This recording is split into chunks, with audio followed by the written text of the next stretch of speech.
Hi everyone. We just wanted to give a very brief trigger warning since we are talking about lesbian vampires and a lot of the films we'll be mentioning. We will also be talking about blood, suicide, plenty of mentions of homophobia and self-harm as well.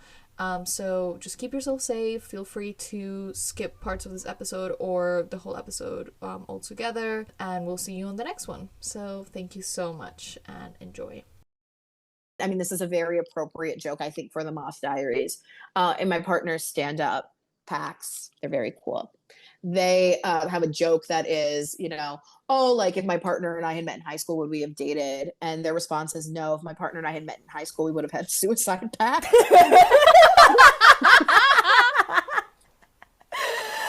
Wait, that's so real.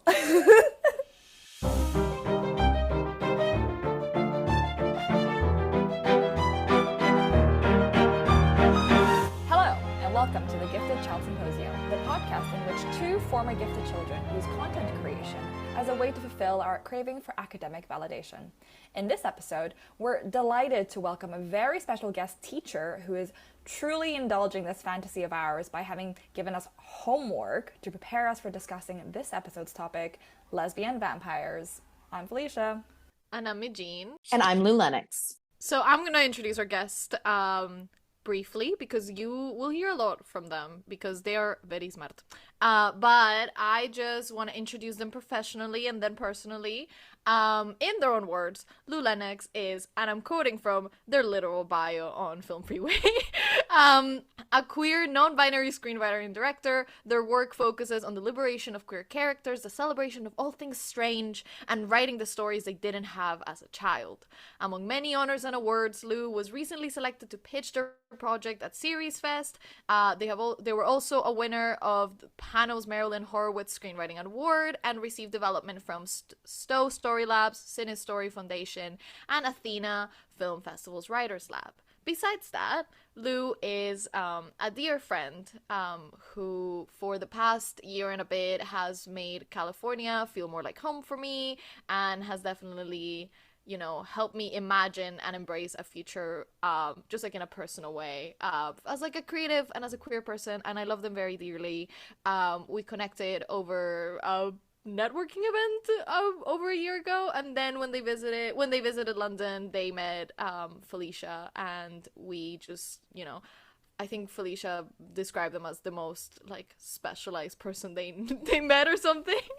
And I was like, yes, and we will use this specialization. And to me, Lu is a sort of authority on queer media and sapphic representation, and again, all things strange. Welcome, Lu. Oh my gosh. Thank you so much. What a lovely introduction. And also an authority? Me? Aw. Just a really intense obsession. A lot of very specialized work in undergrad and grad school. Like that is very much the vibe. A really intense obsession is kind of like our tagline. Yes, 100%. All right, and I'm excited to be here. I'm a huge fan of this podcast, so I was so excited to be asked. All right. Stop it. Oh my God. Well, you have a special in my upcoming short film Bed Death. We have a little cameo of Gifted Child Symposium. It is what one of my characters is listening to while they're waiting for their girlfriend. Oh my God. Wait, me Jean did say this. Yeah, wait, I never sent you there's a still where you can see like on the phone resting on the bed. There's like the pink and like purple symbol, like not symbol. What the hell? Oh my God. Our Canva skills are being broadcast to the world. They are. Are we ready to jump into Lesbian Vampires? I'm so excited. Oh my God, I'm so excited. All right, cool. So I want to just open us with a quote. If the lesbians must be dead, can they at least be undead? It's truly, truly, truly. So a trope in lesbian media that we see over and over again is that lesbians have to die at the end. We got to bury our gays. And the vampire trope is something that is guaranteeing their ultimate tragedy, but also subverts it in that we still get delightful character, we still get to live on, even if that life may look different than what we would think. So that's something that really excites me about the reclamation of lesbian vampires. I do want to quickly just kind of name my positionality, because I am going to be saying lesbian vampire, when oftentimes in the text itself, their behavior may actually be more that of like a bisexual vampire, all of that. We're using the term lesbian specifically because we are talking about the cultural idea and the critical idea of a lesbian versus the actual sexual orientation of these characters. To name my positionality a little bit, I identify as a dyke, first and foremost. Other words that I will also identify with are non-binary lesbian. I also identify with the word queer.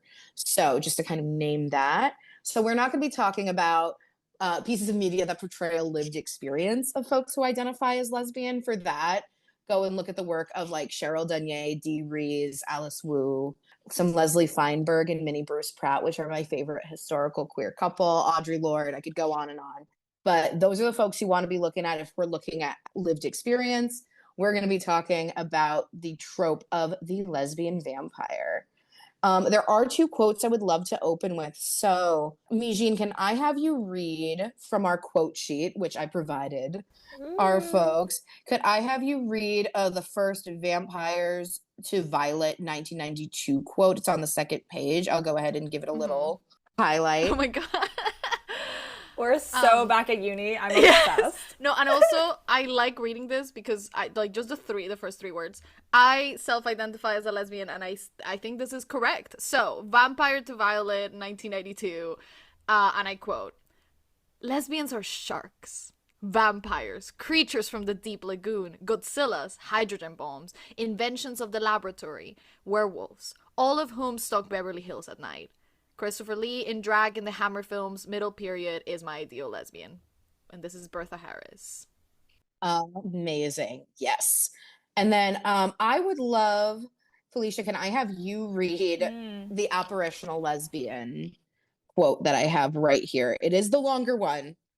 Okay. But I'm excited. No worries. So this is from Terry Castle's The Apparitional Lesbian. To try to write the literary history of lesbianism is to confront from the start something ghostly, an impalpability, a misting over, an evaporation, or quote-unquote whiting out of possibility. Given the threat that sexual love between women inevitably poses to the workings of patriarchal arrangement, it has often been felt necessary to deny the carnal bravada of lesbian existence. The hoary misogynist challenge, "But what do lesbians do?" insinuates as much. This cannot be. There is no place for this.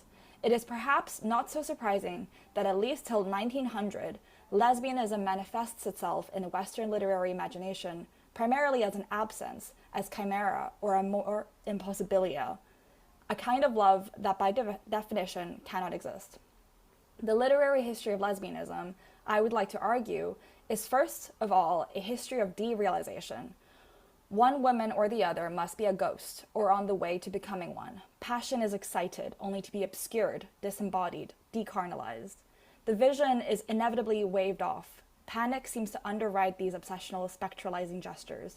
A panic over love, female pleasure, and the possibility of women breaking free, together, from their male sexual overseers. Homophobia is the order of the day, entertains itself, wryly or gothically, with phantoms, then exercises them. Yay! Great essay. Thank you. Right? So good. So good. So why are we talking about vampires and not ghosts is the question. I don't know.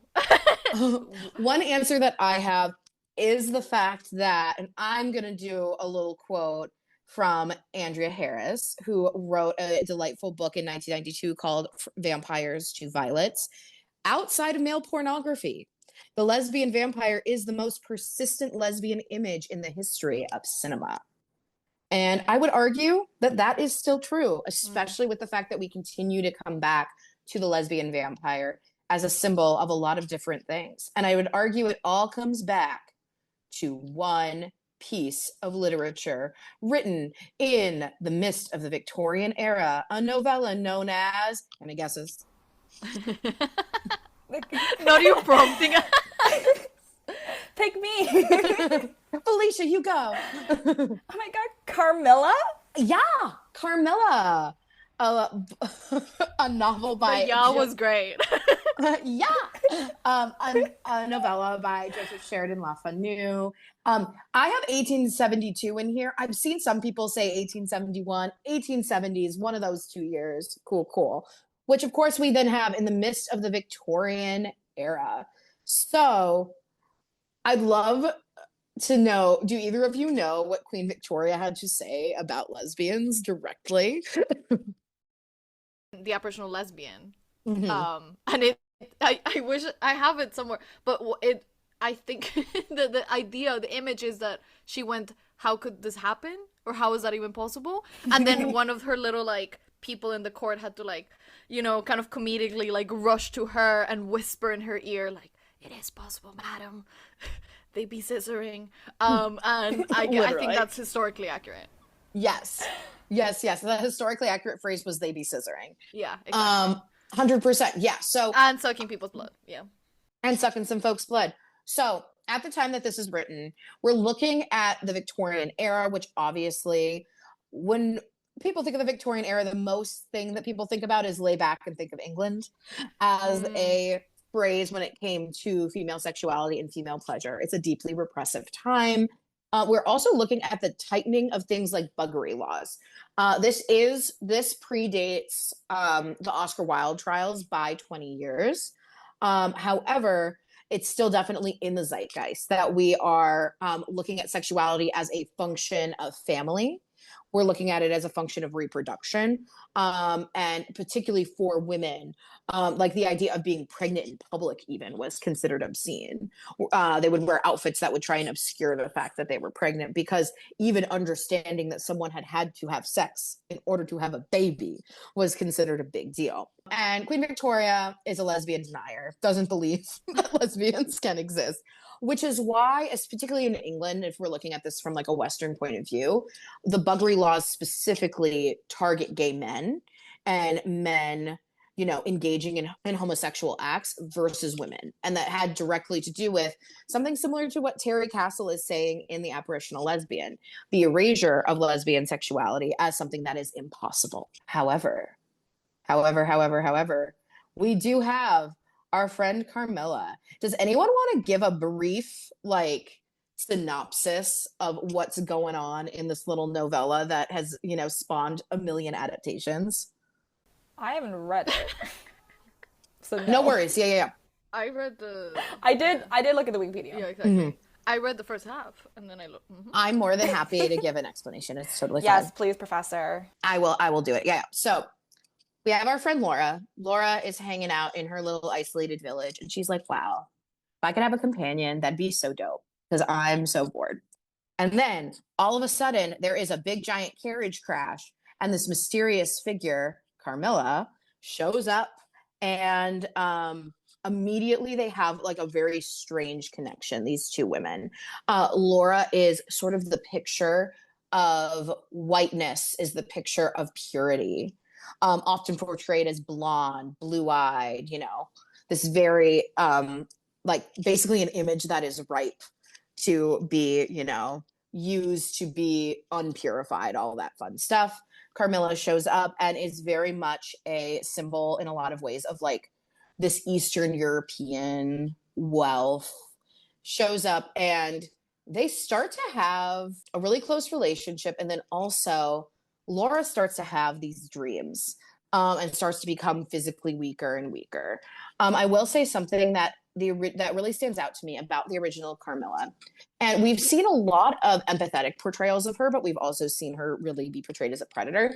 In the novella itself, it always stands out to me that she is doing this out of like necessity and out of wanting companionship. Which again, I think speaks directly to the Victorian fears around like if women get too close and then they are distracted from what their purpose is, which is, creating a house, having families, all that fun stuff. Mistake me if I'm wrong, but I also, having understood the like Laura's position, Laura, Yes. Like she doesn't have a mother. She kind of lives only with her father and like a bunch of servants. and it's kind of similar to like the companion, like the friend of hers who was revealed to have been killed by Carmilla, also kind of grown up only with a father. Like it seems like it's kind of like motherless women who are like young and have no understanding of what their proper place in society is. Absolutely. Someone who is lacking. And again, it's looking at like, so who is vulnerable in our society to this sort of, corruption, for lack of a better term. It is the people who are not given a blueprint for how they are supposed to behave in society. And so this invading force can come in and can manipulate them, is sort of the way that it is read from a horror lens. They're coming in, they're manipulating them to, turn away from what their duty as a woman would be. And I have a lovely quote from the novel that I would love to look at right fast that kind of is describing what these dreams are like. Also, we have an annotation by Carmen Maria Machado, who there is an edition where it's edited by Carmen Maria Machado, who is a queer author, who is then giving annotations. Some of it is super informational. Some of it, frankly, is goofy and fun. And also just, giving us some real talk that we needed. Mijin, I'm going to have you read the quote if that's cool. And then I'm happy to do the annotation at the very end. Certain vague and strange sensations visited me in my sleep. The prevailing one was that of pleasant, peculiar cold thrill we feel while bathing when we move against the current of a river. And, especially, of one clear voice, a woman's, very deep, that spoke as if at a distance, producing always the same sensation of indescribable solemnity and fear. Sometimes there came a sensation as if a hand was drawn softly along my cheek and neck. Sometimes it was as if warm lips kissed me, longer and more lovingly as they reached my throat, and there the caress fixed itself. My heart beat faster, my breathing rose and fell rapidly. Then came a sobbing that rose into a sense of strangulation and turned into a dreadful convulsion in which my senses left me and I became unconscious. Annotation. If this isn't an orgasm, nothing is. No, but the movie, like the pleasant, peculiar cold thrill we feel while bathing. Hello. I know. It's so clearly this sexual thing, because I have seen academic work that maybe pushes that it's less that and it's more of this idea of like looking for like a mother figure and all of that. And I'm like, why not both?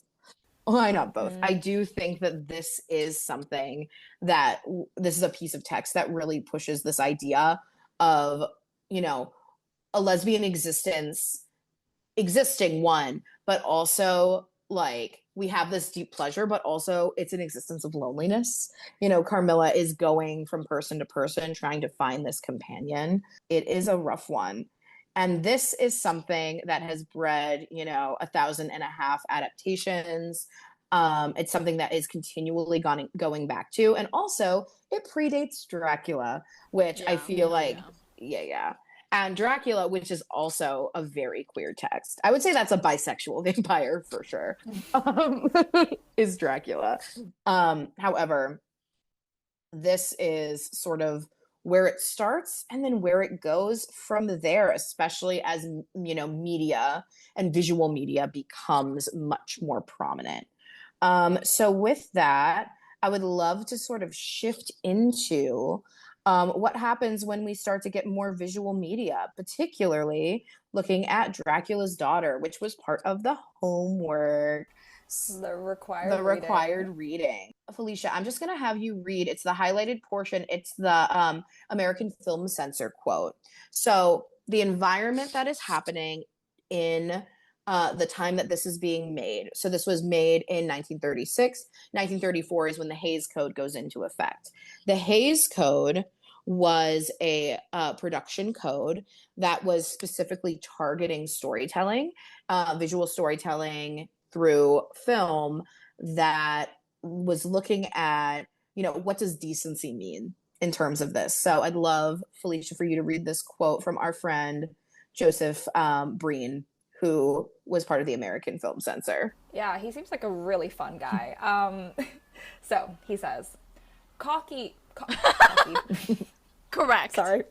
Cockeyed philosophies of life, ugly sex situations, cheap jokes, and dirty dialogue are not wanted.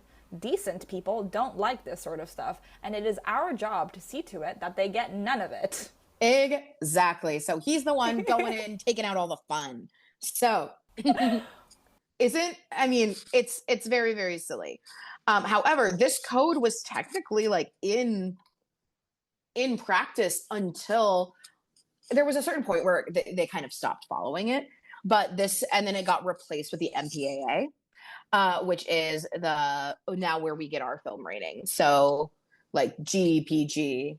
PG-13 was invented because of the movie Red Dawn, which I think is so funny, where they were basically like, this is right in the middle of what we should. So I guess we need a new rating. That's why a lot of times when you watch PG movies from like the early 80s or the 70s, you're like, what the hell? Like, this is not for children. And it's because there was no rating in between for a long time. However, this is the environment that Dracula's daughter is being made in, which means then we have to traffic in subtext.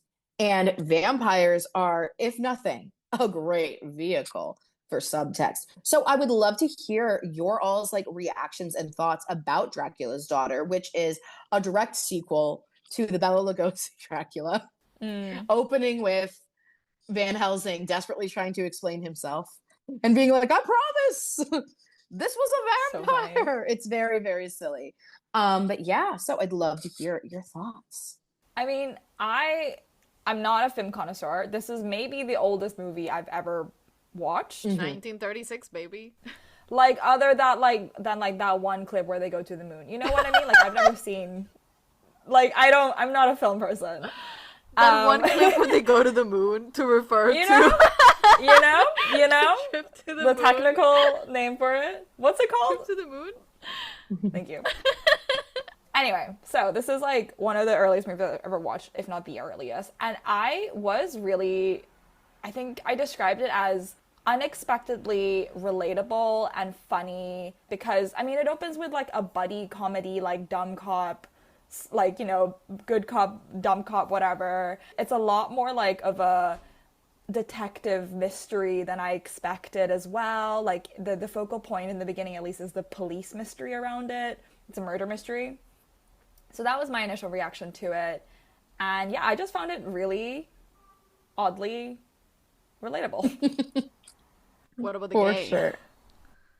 Well, yes, that too. Relatable. Mm-hmm. Oh my God, Mijin, what about you? She was hot. She was so hot. Isn't she beautiful? So She's so hot. My Letterboxd review. Well, wait, did I even have it? But like something I have here because I have to write everything down is that she's so hot, has a castle, is repressed and sad, literally my type. Like, this is just, like, she's incredible. I want to mostly talk about the conversion therapy vibe, because that is kind of what the movie becomes, where I was enjoying, and my favorite thing about lesbian vampires, specifically about vampires in general, is that, like, vampirism is a metaphor for desire.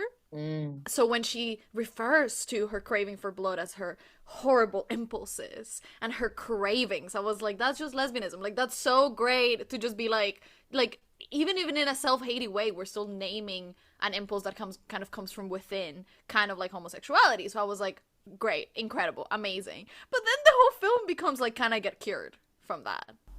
Like, she starts by saying, and I have the quote, she wants to live free. She wants to be free to live as a woman, free to take my place in the bright world of the living instead of among the shadows of the dead. Live a normal life. Think normal things.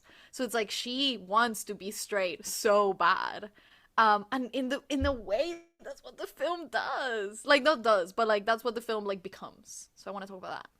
Absolutely. Absolutely. No, it's heartbreaking. I find it to be a deeply sympathetic portrayal also of what that looks like in this given time. So we're looking at, historically, first of all, just a rise in like psychotherapy as a solution for a lot of these problems. So we're exploring these sort of new ideas And for a long time, when we're looking at like when is the idea of like homosexuality invented, it's at the turn of the century that we start to put an identity on the homosexual behavior.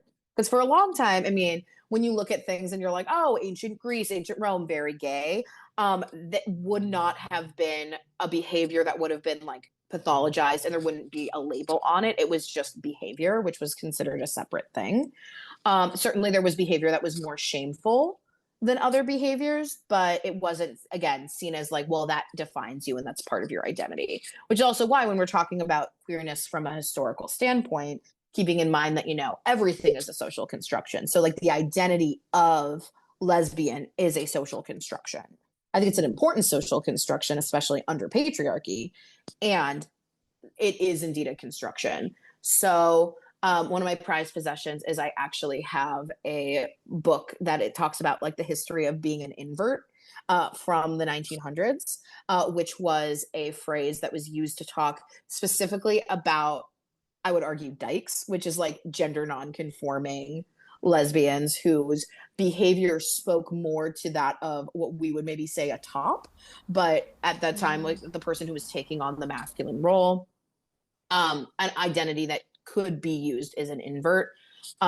Radcliffe Hall, who wrote Well of Loneliness, was really interested in this idea, really identified with it. Obviously, not the best phrase to be using in everyday conversation. However, I do have it tattooed on me. So I enjoy it. It's also one of my favorite things in But I'm a Cheerleader. At one point, they say, listen, you little inverts. And I think it's one of the best uses of that term. But for a long time, that homosexuality is being studied as like a condition and a medical condition, which is where we are meeting in the sort of pre-World War II era, where we're looking at, okay, homosexuality as an identity is something that can be shifted using psychotherapy. So that is why we have these themes here. And it is deeply sad and deeply, you know, we also see how much pain it is causing her, I think, in a lot of ways. And at the same time, I think we have some scenes that are deliciously filled with like sexual tension and that are, you know, again, through the lens of vampirism, we're able to see real lesbian desire on screen. The two scenes that I'm thinking about specifically are, first of all, the scene with Lily, where the girl who is being painted is coming over. And the quotes that are in this scene, first of all, one of the first things that she says to Lily is, "You have beautiful hands, but they're so white and bloodless." Complimenting her hands, that's dyke behavior right there. And then also, and I'm gonna do it in my like, I'm doing a study of a young girl's head and shoulders. You won't object to removing your blouse, will you? I was gagged. I was so into it. Yeah, right. And she's like, cool. You know, her little like minion has brought this like young poor girl who is going to be doing this for money. So we're definitely seeing a little bit of, I mean, even she implies that she was thinking this was maybe going to be a sex work situation. And then she arrives and it's, you know, a woman painting her, therefore making her comfortable. So does this indeed kind of lean into this idea of lesbian as predator? Absolutely. And I think, again, with this idea that we have empathy for this character, I think that it also subverts it in a lot of ways. And again, we have, you know, the stark visual differences.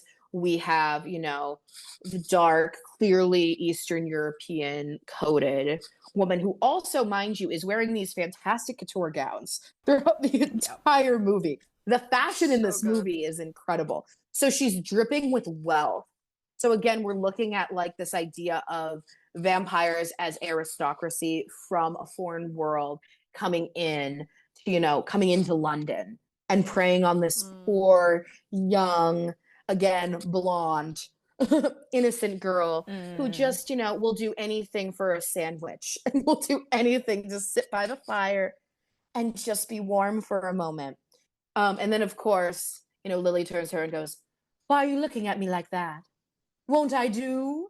Which I'm also like, girl, Flirtatious. Won't I do? Won't I Yes. do? Mind you, Feels her like- her neck is fully exposed at this moment. She's like Yeah. her, you know, because she's doing a study of the young girl's head and shoulders. I love your transatlantic accent. And It's amazing. I love a transatlantic accent. It's one of my favorites. I too. really think we should bring it back. I agree. And then we have, yes, you'll do very well indeed.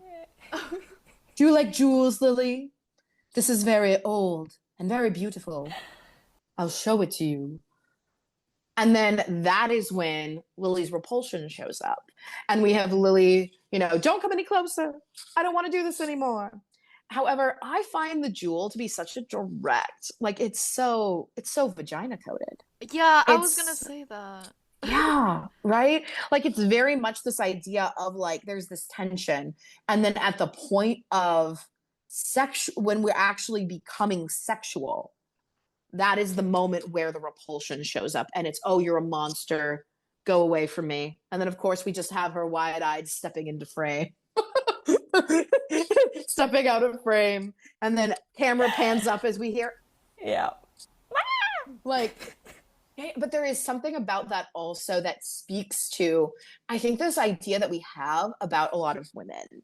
So when we're thinking, and you know, I'm a non-binary person, but that is assigned female at birth and also identified as woman as I'm like walking through the world from like a social, political like lens. But there's this idea we have about particularly like women's sexuality, that there's a sensuality to female friendship. But the minute that we cross into this idea of like an actual sexual act, like that is the moment it becomes deviant. And I think that this is a really interesting example of looking at that through like a metaphorical lens. I love that the introduction to, literally, what's her name? Dracula's daughter, is her using the ring to hypnotize the clueless male police officer. And like, you know, she's like, amazing introduction, by the way. Like, she's like completely cloaked in black, or she's got a veil on. You can only see her eyes, and there are these like piercing things that are so mysterious and captivating. And then she flashes her ring, and he passes out. I don't know. It's like, it's such a, I don't know what the word is. I wish I had a better vocabulary for this, but it's such a powerful and specific introduction to this character's power. Like it's like a very direct like indicator of her specific effect on the world and how she operates within it and like how she's managed her identity within it. I love that language, managed her identity. I was gonna say, because the, like, to me, and this is like some other kind of related point of discussion, the queerness and the straightness, like her interactions with women and her interactions with men are kind of the same. As you said, like that's literally, she does the same thing twice. Like she uses the ring and leaves the person like comatose and crazy. And I don't know what happens to the guy, but she dies, like Lily dies. But to me, those two things exist kind of separately. Like there is like as you say, like there's like a sexual powerful thing where she like does this to the police guy, but it feels to me like I never thought that was magical. Like I thought that was just like part of her like vampiric kind of power, and the jewel in itself is a metaphor. Like I never thought she legitimately had that jewel. You know what I mean? I don't know how else to say it. But then when she does it to the woman, that to me acquires like actual deep sexual significance. Like it, to me, the kind of like it's the same with her like motivation. Like she wants to, like by the end of the movie, she wants to live forever with like the psychiatrist. That to me makes no sense.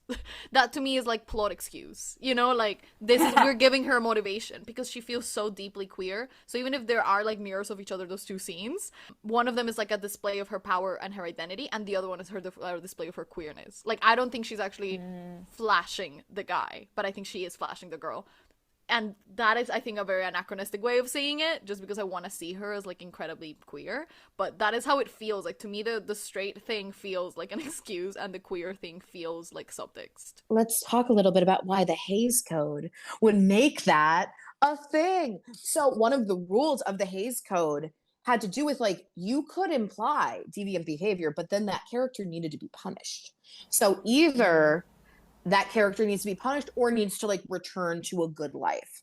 So what we're seeing there is we're seeing that, you know, the script has created the contrivance of this desire to live with the psychiatrist as a way to sort of de-gayify her.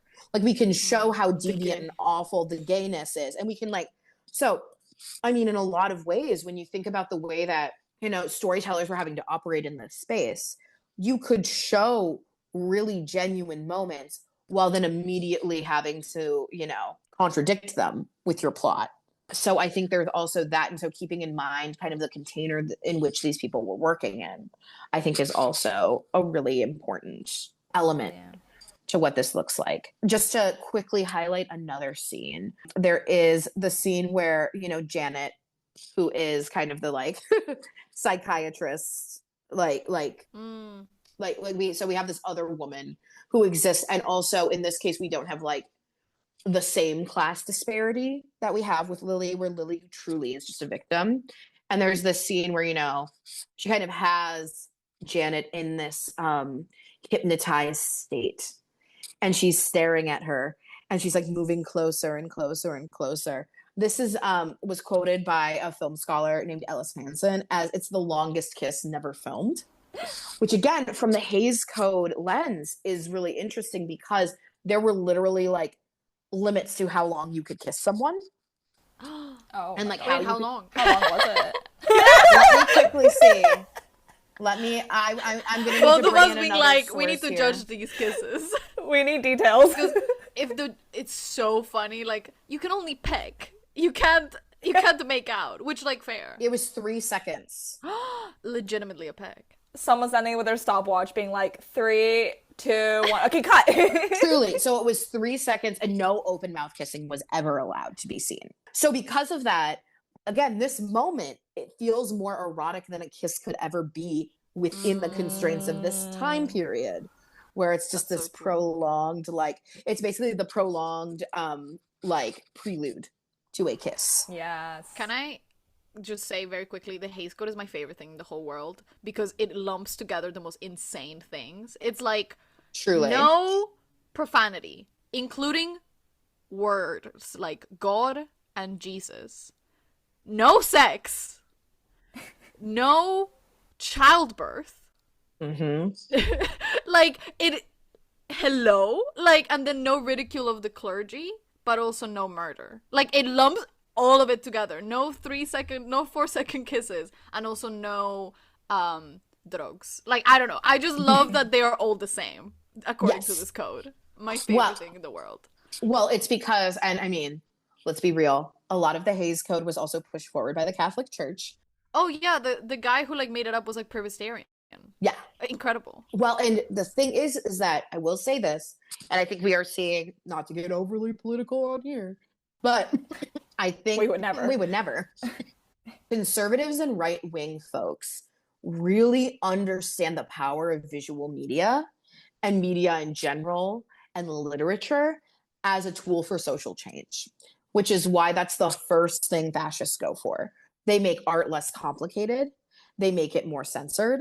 And so that is something that is, I think, exists so strongly in the Hays Code, that it's this idea of we have this new medium that can be seen by millions of people, and we need to control what the masses are seeing. Because if the masses see a hot vampire just out here getting ladies and living a happy life in her castle, everyone's going to want to be a hot vampire living a happy life in a castle. And then we're never going to have any babies again. And then it's just that sort of like spiral thinking of, and then the fabric of society itself is going to be ripped apart at its seams. One lesbian vampire at a time. One lesbian vampire at a time. 100%. And so I talked a little bit before about how we look at our early Disney villains, and we see a lot of the coding of this sort of like evil, very lesbian coded figure preying after these young girls. Once upon a time, I see you. I'm thinking specifically about our evil queen in Snow White. I'm thinking about Maleficent in Sleeping Beauty. So now that you've watched Dracula's daughter, like, do you see the thread that like I'm pulling? Land owning women with black cloaks. That's villains. Who put young girls to sleep. Hide your daughters. That's true. Wait, that is a Maleficent fanfic if I've ever heard one. And Snow White, for that matter. She just goes to sleep Well, yeah, with an apple. that is true. Oh yeah, it is very predatory lesbian coded. Yeah.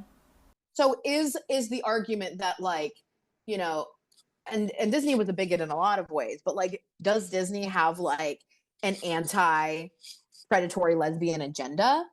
I'd argue no. I'd argue that then this is now the visual language we have for villainous woman, and it happens to also be directly related to this idea of lesbian vampire, to this idea of queerness, to this idea of who is a threat to our young women. And if we're looking at, you know, a femme-coded threat, this is absolutely a threat.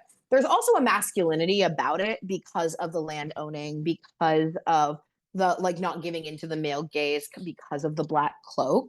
So there's absolutely sort of a masculine side to these lesbian vampires who are actively like seeking and, you know, biting all the necks. Also biting necks, penetration. Yes. Yeah. Hello. I also do think it's like very generalized sexism as well, because it's not just women as villains, it's just powerful women who are automatically villains. Like it, like even like Cruella de Vil, you know what I mean? Like any woman with an empire. And they're not married. Sus. Like the evil queen is a Exactly. widow. Like all of them are widows or unmarried. And they're just like 50 without a man around them, and they're the most evil. 100%. 100%. Is Cruella de Vil a vampire of dogs? Discuss. You know what I mean? She's out there He's out taking there blood. hunting them. She is out there hunting them. I mean, I think that also, if we look at vampire, which I have a quote for this that we're going to use as a transition as we fast forward in time. Yes. But Ooh. the idea of a vampire also goes beyond just having, like, right now we are looking at very literal vampires. We're looking at, you know, lesbian coded women who are literally biting necks and sucking out blood. But it goes even further than that. So I'm going to highlight the quote that we are going to be looking at as our transition from the 1930s into the 1970s, which is when we get suddenly a huge wave of vampire films, particularly in the UK, through Hammer Films. So I'm going to have, the last person to read was me, Jean, so I'm going to have Felicia read our highlighted portion. Do we see our highlighted portion? I do see the highlighted portion, which is an Andrea Weiss quote. The connection between lesbians and vampires has not been restricted to the horror genre, but resonates throughout much of the existing cultural representations of lesbianism.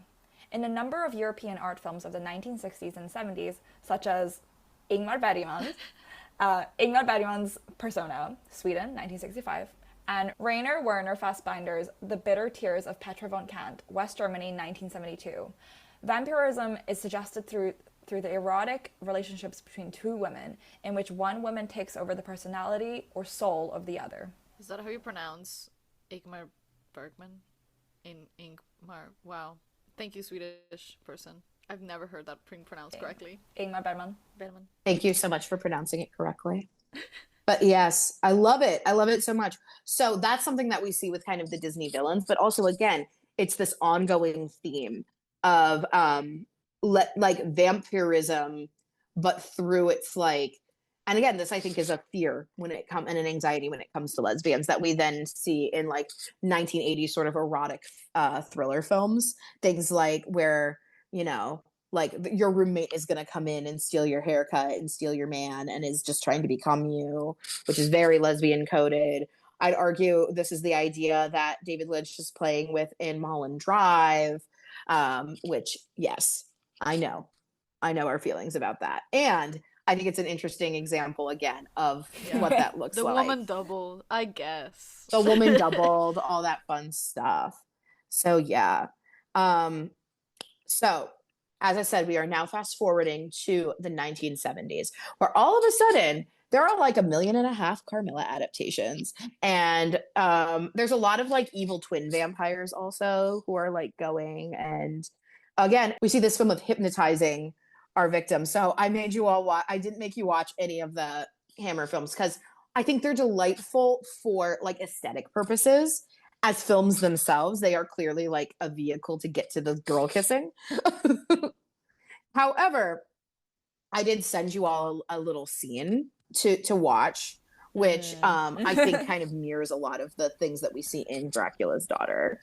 So Oh yes, I can themes of see like it. hypnotism and the way in which you're gonna like get your victim to you is like, I'm just gonna like be so stunningly beautiful and usually have some jewel or like symbol of wealth that is then going to like draw you to me so that I can, you know, bite your neck and suck you dry and you'll have to live with me forever. The greatest invention of the patriarchy is the idea that I would have to be convinced and hypnotized to sleep with a woman this beautiful. Like, Truly. the idea that it's so much about, like, they're not in their right mind. They are. 100%. Yes. This idea of like they've been pushed to madness in order to kiss girls. And it's no. just a lesbian. Because it's either Yes. like you are the vampire seeking the young girls to kiss, or girls to kiss in general, and you're obviously evil because you're a powerful woman and you own property, and then there's the other side of it, which is a young, clearly not straight young girl who is like, it's never gonna be like, what am I trying to say here? You know what I mean? Like, she is nothing. She's not even straight. She's just like this pretty thing that is like an innocent flower. She has no desire. She could never have a desire. Why would a maiden, right? Like a virginal maiden who is then being corrupted. Like, she's not even straight. She's never been penetrated by a cock. Never mind. Never mind a fang. I don't know what that is. No, exactly. And honestly, now that you mentioned this, you said like, oh, you're either like a land-owning woman and like you're, you know, seeking girls to like suck blood. This is the thing where like they have to be lesbian vampires. They can't be vampires who happen to be lesbians or lesbians who happen to be vampires. Like, they seek maidens and virginal women for their blood because they need to feed. It's not like they have a preference.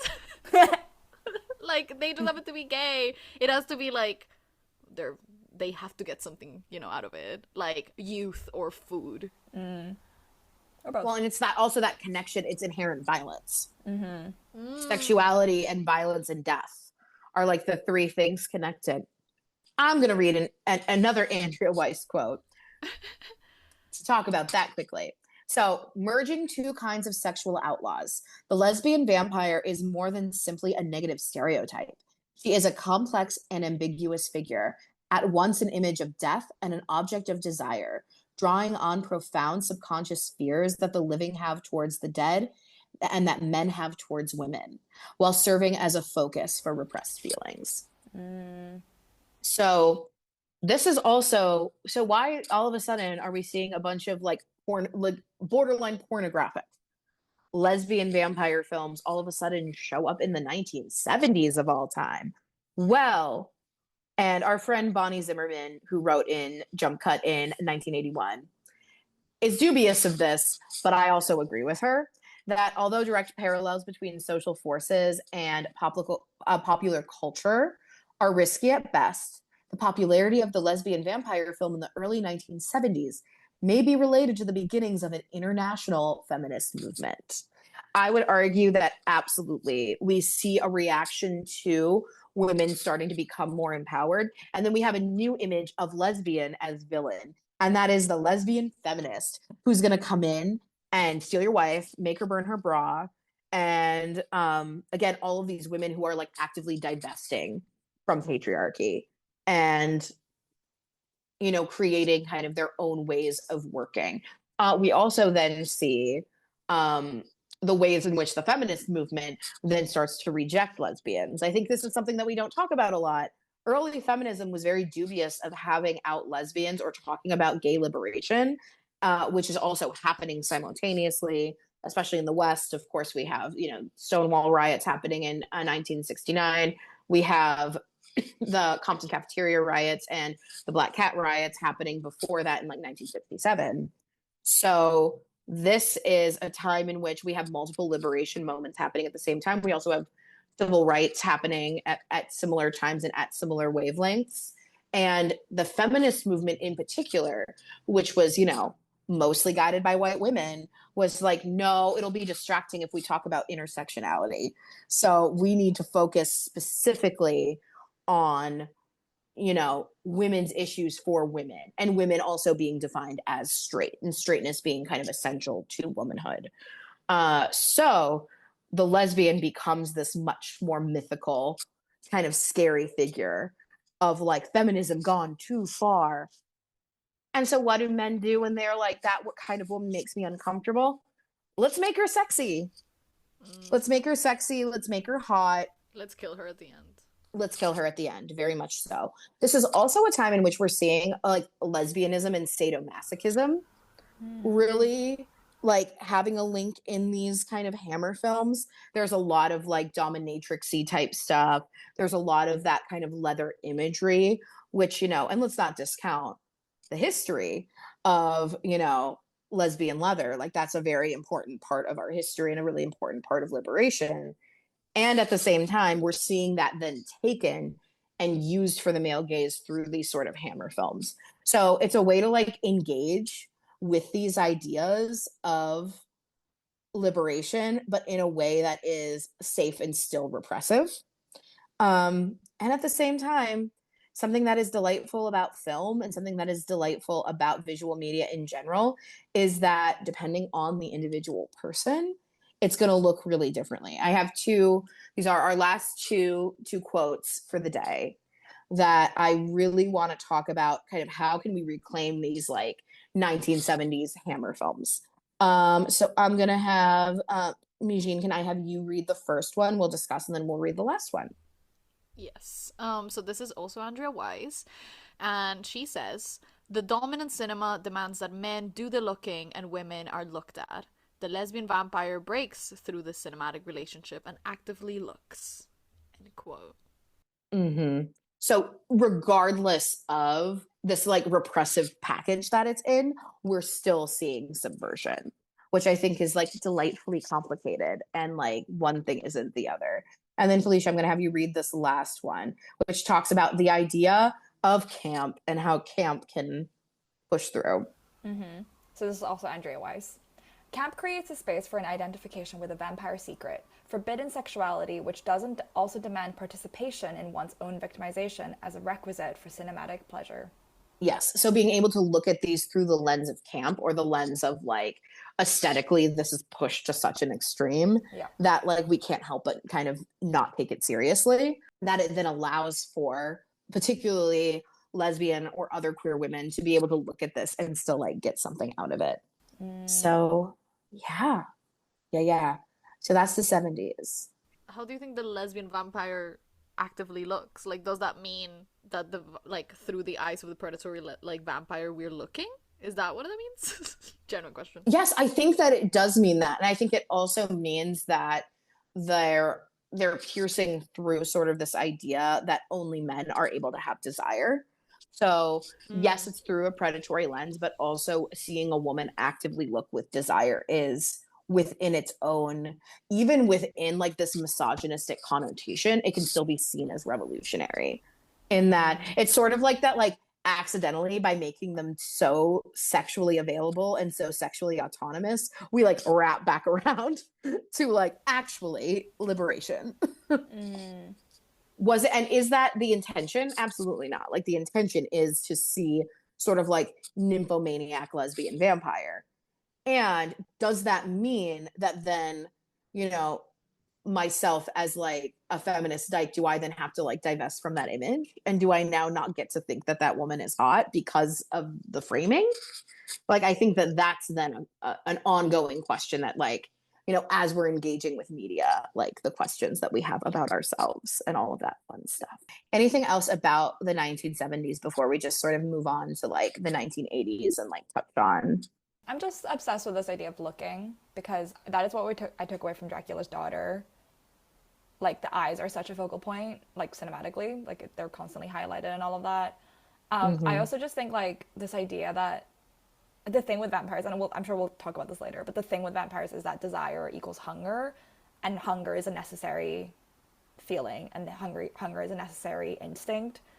And so therefore desire becomes a necessary instinct. And that is, I think, what you were saying about making desire visible and making desire carnal and all of these things that, you know, female desire were never allowed to be. Also carnal and inevitable. Yeah, exactly. Hunger is inevitable. Desire, therefore, is inevitable. And it's like through this like misogynistic lens, acknowledging the full complexity and humanity of women. Right? Wow. Whoa. And like the filmmaker, I don't think would ever say that. But again, as the viewer, we have the opportunity to be like, wow, you accidentally did a feminism. Woo!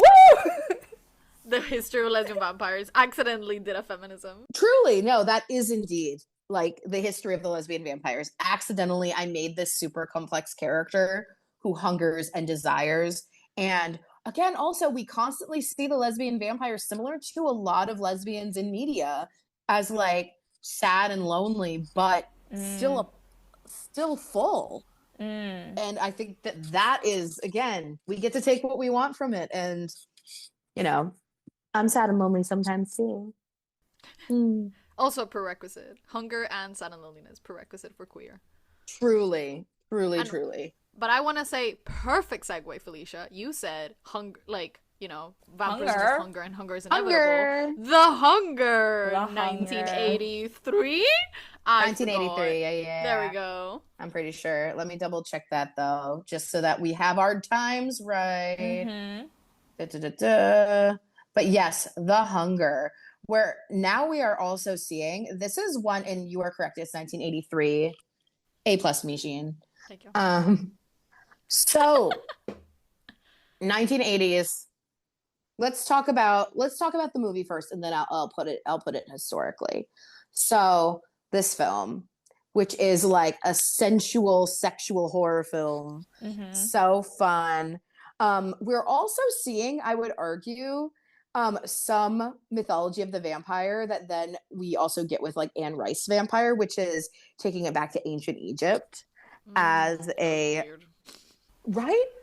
Weird, culturally appropriative, and as an ancient Egypt human. I swear it was a little bit of blackface because I did not recognize her at first. I was like, is that a brown person? Anyway. Oh no, it's horrific. It's bad. And also, it's like our weird Western view of ancient Egypt as this like sexual paradise. Oh my God, everyone was so free. Everyone was wearing makeup. So I know as a young queer person, I had a really, like, I will totally own this in my whiteness, is that I had a real obsession with ancient Egypt because the like whitewashed version of history I was getting was this, you know, and the Romans are definitely using it to be like, oh, look at this place of deviancy. And I'm like, I want to go to there. So this is where I belong. So I had like a really deep obsession with ancient Egypt. And then the more I learned about it, the more I was like, oh, it's just as complicated as any other, you know, place and time in history. And yet we see it used in vampire narratives as this like origin point. And again, we see this with Anne Rice's vampires, and we see this in The Hunger. So I'm fascinated by also this like impulse that a lot of these like white creators have to like go in and be like, all right, what's the scariest ancient culture we can think of? Well, this is the thing, like, I don't know enough about Egyptian mythology or ancient Egyptian culture to like know if there was a vampire creature like in Egyptian mythology. I'm sure there was, because I feel like it is pretty much a universal, like culturally there's so many iterations of a blood-sucking monster. But I don't know specifically for ancient Egypt. Like, that's not part of my also very westernized idea of ancient Egypt. But it is, like, as you say, this, like, really, like, aesthetically available, like, as an aesthetically clear and available to a Western audience. Like, you know what ancient Egypt looks like, but you have no idea what the fuck any of it is. So you can just slap on any old mythology that you need. Like, a backstory, that's ancient Egypt, baby. Like, you don't need to know more than that. So, yeah, it makes sense, but God. And also, the Ankh. I was obsessed as a teenager with the Ankh because it was in one of the vampire books I read when I was like 12. And I think it's perfect because it looks like a crucifix. So the ankh, for anyone listening, is like the symbol of eternal life. It looks like a crucifix. It is the thing. It's like a pendant that the vampires in the Hunger are wearing, or like it's one, but it doesn't matter. The original vampire gives it to like the whoever her victim is, and I love it because it invokes this Christian Western idea of like that is what defeats the vampire. Usually, is like a, I think like in Dracula's daughter, she has like a little like stake that looks like a little crucifix. Yes. Doesn't matter. So it evokes like the kind of Christian killing of the vampire, but it actually is kind of like heretic, and it's like actually it's eternal life. So you get kind of both and neither. I love it. And like it was great. It was great. And the ankh was like the one thing that I recognize, and I think it is kind of like more in like those kind of spiritual hippie kind of whitewash, like oh the ankh, it's like it's basically the infinity symbol for nerds. Sorry. Oh my god. Yes. And you can quote me on that. I have an ankh necklace. Oh my god. As well. Anyway, I want to continue. see a millennial vampire story where it is like their infinity tattoos. It's just mustache and like That's- infinities. Mustache and infinity tattoos. Oh my god, that's so That's funny. amazing. But yeah. So Anything else from the Hunger? no, I think that, and also I do want to talk briefly about, this is what a first time that this is not a Carmilla adaptation. And this is not that, it's based on Elizabeth Bathory instead, which, Elizabeth Bathory, which I will just briefly talk about, was a Hungarian woman in long time ago. I think, let me just double check. I just want to double check. No, I think we should leave it in long time ago. Yeah, a Hungarian woman from a long time ago. Ancient Hungarian Egypt, if you woman, a will. long The time OG ago. inspiration for I was Carmilla, right. 1500s, like 1560 area. Great. So I do know things. So in the 1500s, and the rumor was that she was taking these young women from the village. She was taking them up to her castle and like bathing in their blood. That's why she like lived forever. And she wanted eternal youth. So it was all, and it kind of goes back to, again, then we're looking at kind of the Disney villain of it all, this idea of like, I need this virgin blood so that I will be beautiful forever. But then every portrayal of her, it's deeply sexualized. And so we see that sort of like how we often see like Vlad the Impaler as like model for male vampire. This is a model for female vampire. And that is who our main character, our main vampire is based off of. So she lives up in, this big, gorgeous penthouse. And, she has coffins upon coffins of these ex-lovers who are forced to live in this like horrible, and like these horrible aged conditions because she's the only one who like gets to live forever. The vampire in the Hunger, not Elizabeth Bathory. Yeah, the vampire in the Hunger has these like, has all of her lovers like trapped in these boxes because she's literally using them to like stay useful. And when we meet her, she's with David Bowie, who is on his last legs. He's struggling. Truly. He's really struggling.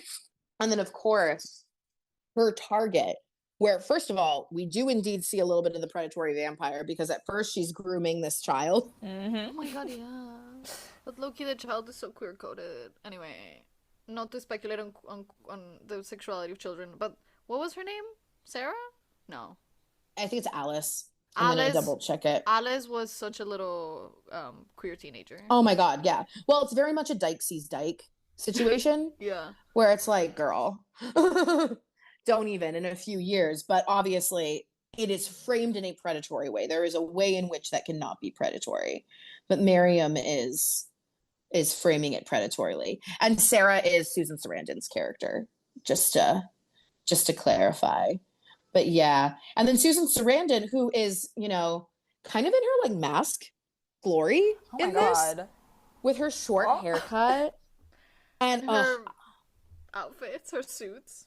My god, I love a suit so much. And I wouldn't refer to Susan Sarandon in this as Butch, just because Butch specifically has like that working class element to it, and I do indeed think that my partner would kill me because my partner does identify as Butch, and has very strong feelings about the political implications of that term, which I do agree with, just to name. But yeah, in this case, we have, you know, this masculine coded person who then ends up coming over and kind of reclaiming vampire for herself when she's able to kind of escape Miriam's grasp. She is able to come out and be like, I am, like, now I'm named vampire. Yeah. And she has her own little harem. And she has her own little harem at the end. Yeah. With like and sweeping, billowing white curtains. Anyway, the aesthetics of this movie are insane. So good. The aesthetics of this movie are insane. And again, I think speak to the tradition of Dracula's daughter, where vampires also are full of excess. Which yes.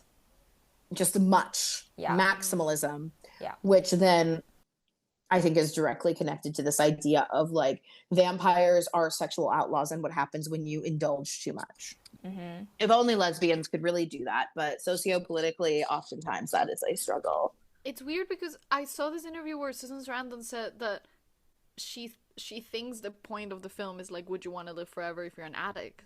And never did it cross my mind. That was not that this even was a about single addiction. I was like, this is gay. This is like everyone is bisexual. The universe, like the universe of bisexual. Everyone's bisexual. You are a vampire, bisexual. You get two people. Also like the biphobic understanding of you need both. Like I like that.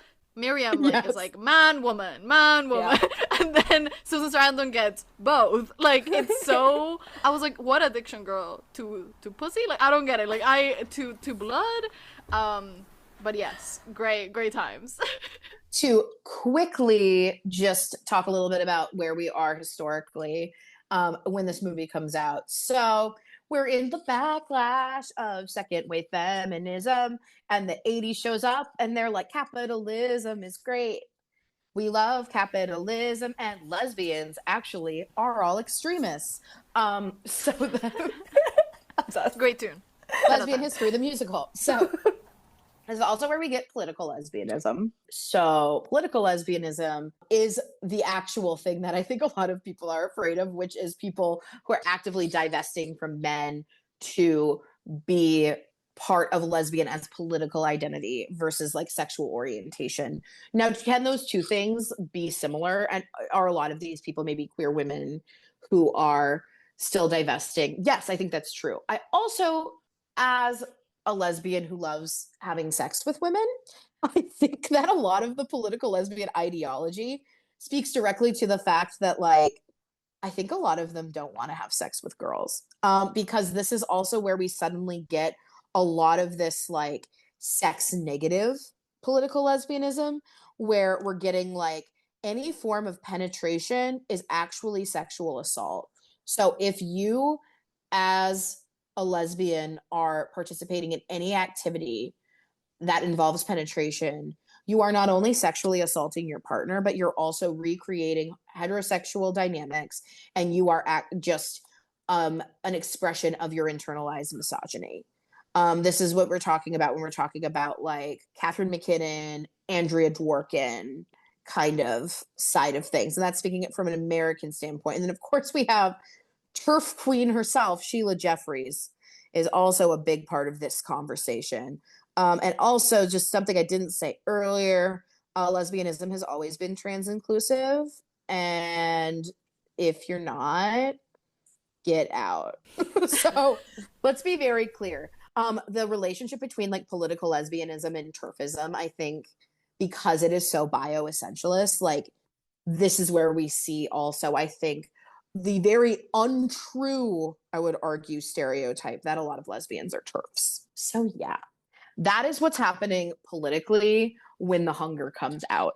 So I think this is also maybe why we're seeing the sort of weird biphobic you need both elements, is because we're trying to also distinguish ourselves from that sort of like political lesbianism. And again, a lot of the like socio-political stuff, it might not be like this is what the filmmaker was thinking about, but zeitgeist always is in conversation with what is happening historically. So I'm not saying that that's like an intention. I'm saying that this is the container in which the story exists.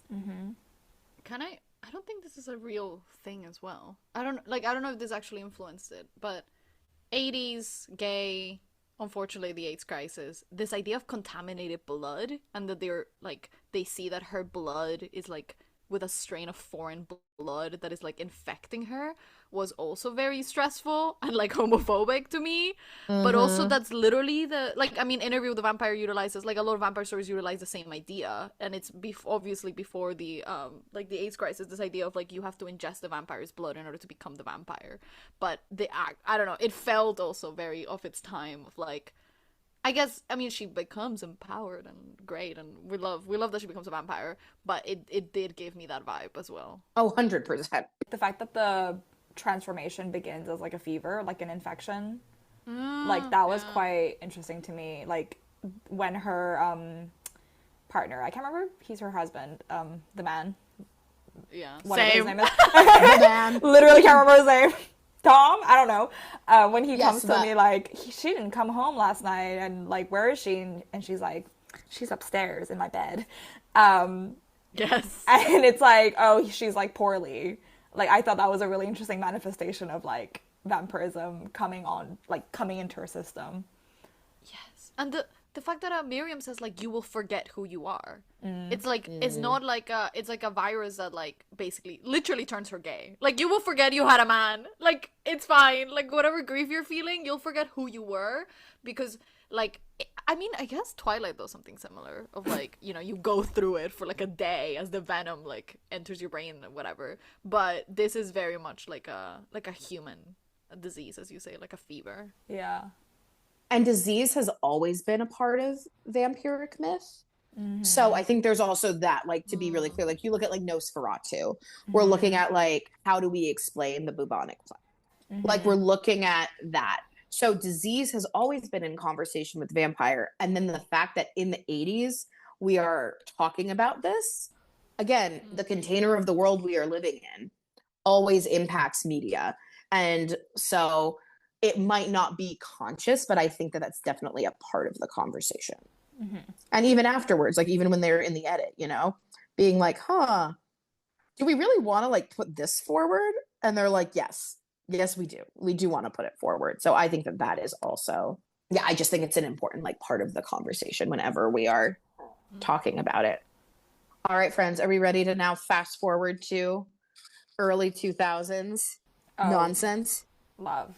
My favorite brand of nonsense. Oh my God.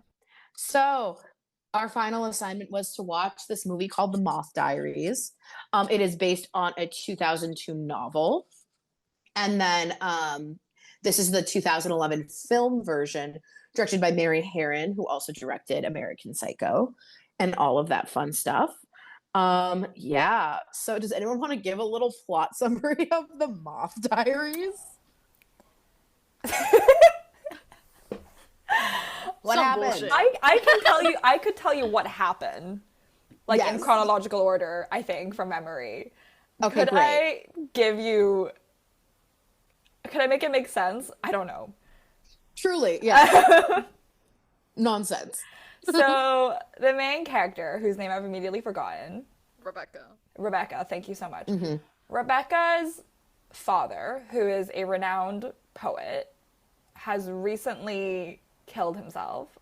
And she has been at this boarding school, which her mother, who is very sad, sent her to because they were struggling as a family because of her father's suicide. She returns to the boarding school at the beginning of semester, and she's writing in her diary, the Moth Diaries, if you will, how happy she is to be back here and how much she loves Lucy, her best friend and roommate at boarding school. She's the same, like the first day, she's excited to be back with all her friends. A new student comes and moves in across the hall, whose name is... Ernessa. I was like, Vanessa, that's not it. His name is Ernessa. No, it's a fuck-ass name. God. Yes, fuck-ass Ernesta. Ernessa sees Lucy in her little towel when she's being introduced to Rebecca. Yeah. And there are vibes. And Ernessa's also really fucking weird and quiet, is the vibe we're getting. as the semester progresses, Ernessa and Lucy get really close, like really close. And Rebecca starts feeling a bit isolated. Lucy's becoming more withdrawn. Weird things are happening at school. A girl dies. I'm gonna skim past a lot of the random stuff in the middle, but basically a teacher dies, and they all kind of like are vaguely connected to Ernessa. Like the teacher is mean to Ernessa, and then the teacher dies. The student who also dies sees Ernessa doing something a bit fishy, I guess, is like the vibe, so she dies. Anyway, by the end of the semester, Rebecca is very much alone. All of her best friends are gone, either died or have left the school for other reasons, and Lucy is like joined at the hip with Ernessa at this point. And then, key plot point, Lucy witnesses Ernessa and Lucy having sex. And then, wait, I've completely forgotten the order of events. Sorry, my brain is absolutely not comprehending you're so good. You're movie. so close. I'm so close. Sees them like having sex or sucking blood. Or sucking blood. Which one? Because is she a vampire? Because also her teacher's trying to groom her by giving her a lesbian book. This is the other thing. Her English teacher, because you know every gay has a English teacher they're way too close to, is teaching Carmilla. Ooh. Love exposition through English class. My favorite trope. Truly. And she's like trying to confide in him, like, hey, Ernessa is like killing people. And he's like, you know, you young girls are so close to each other at this boarding school. Like, you're just all so emotional. You just need to learn to get along. There. And then he kisses her out of nowhere. I should also mention this is important, I feel like, and I will be relevant. Like, during the night where Rebecca witnesses Lucy and Ernessa having sex / getting blood sucked out of each other. I don't really know. Rebecca starts her period, so like she's like moaning in pain, and there's like blood on the sheets, and then she stumbles to Lucy's room, and they're moaning in a similar way, and it's like pain or pleasure. Ooh. Anyway, Lucy dies. Lucy gets swarmed by moths by Ernessa and dies. And it's like Ernessa's absorbed the essence of Lucy is like the vibe I was getting, not really sure. And also throughout this, Rebecca's having visions of like her father's suicide, like she clearly has like severe PTSD. And Ernessa's kind of like encouraging her, well, like visions of Ernessa is not clear. It's like either Ernessa or visions of Ernessa is encouraging her to pretty much do the same. And then she goes to the basement where there's a chest with dirt in it, and there's also a diary, Ernessa's diary from 1905, over 100 years ago. And it's, basically says that Ernessa's father also killed himself, and therefore Ernessa, as a consequence, also committed suicide. And then Rebecca burns the chest of dirt with Ernessa in it, and then the movie ends. Yes. Is that correct? Yes. No, that's right. You're right. There's some bullshit in the middle, but that's about what happened. And then Rebecca is like, I'm free of this. Yes, in her Moth Diaries. Yes. The moths, right. So one night, Rebecca's like, something's up with Ernessa. There's a funky smell coming from her dorm room. So she peeks in through her window, and it's like, there's nothing in it. It's like decrepit, and there's like a swarm of moths that like hammer at the windows. And then when Lucy dies, there's also like a swarm of moths. I couldn't tell you more than that. The Moth Diaries, have you heard? There's moths. And when she talks about like the night she was happiest with her dad at one point with Lucy, she talks about seeing this beautiful moth and how it was like a moment that she felt connected to and alive with her father. So this movie takes a lot of the imagery when we think about lesbian vampire: sex, death, desire, blood, and throws it against the wall. That's a great way of putting it. And is like all of it. Rich with symbolism. And also early 2000s nonsense. in a way that I personally find delightful for myself. However, This movie has 13% Rotten Tomatoes. Yeah. I would love a chronology. That's all I want from this movie. I want it to make sense chronologically, and I would give it 14%, you know. I Yes. actually think 13% is a bit harsh. That's just me. I have like a deep affection for this movie. I think because it combines my two favorite lesbian tropes, which is one, all girls boarding school. Yes. Yes. Give me all girls boarding school, which when you look at the history of cinema also, I mean, Mansion in Uniform, Yeah. Olivia, like there's a deep history, Children's Hour, like there is a deep history of lesbian boarding schools as like this single sex lesbian boarding schools. It's the same thing. There's a Mexican film from like the 50s called El viento le tiene miedo, also a lesbian boarding school. So it literally combines the two most prevalent images of lesbians. Boarding school is single sex space where friendships get too close and obsession sort of like become like is pushed to the forefront, and lesbian vampire and smushes them together in a way that I'm just like, oh, so much there. Now, let's be clear. The relationship between Rebecca and Lucy, the text keeps trying to tell us they're not gay. And then yet, It's true.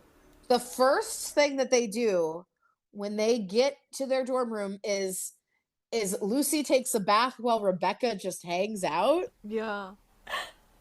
It's so crazy. And she's so obsessive. She literally is like, I love Lucy more than anything. She's brought me back to life. Like, girl, please come out. So gay. And then Ernessa shows up and is like, oh, you're gay. Let me help you by ruining your life. Yes.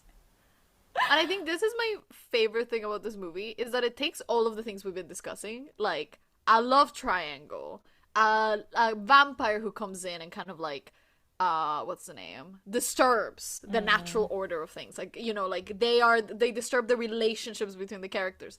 But this is a world completely inhabited by teenage girls. So the natural order of things is like lesbian utopia. Like, it's just a bunch of girls like living together and having fun and doing drugs and having parties in their dorm rooms. Like, that is what the like vampire disturbs. So we don't return to anything weird or heteronormative.